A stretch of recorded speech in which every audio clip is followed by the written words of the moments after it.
how to add second account in WhatsApp. If you want to add second account in WhatsApp, it's normally quite simple to do so.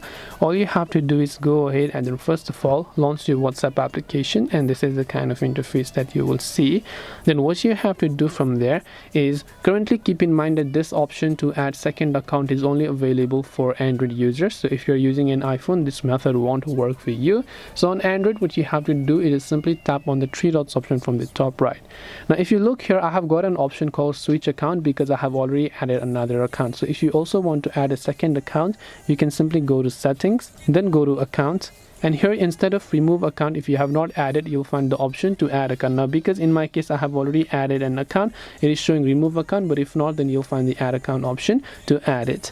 And this way you will be able to go ahead and then basically add second account in WhatsApp. I hope that this video helped you. If you have got any more questions, queries, or doubts, feel free to also leave them down in the comment section below. Thank you for watching till the very end, and as always, see you soon in the next video.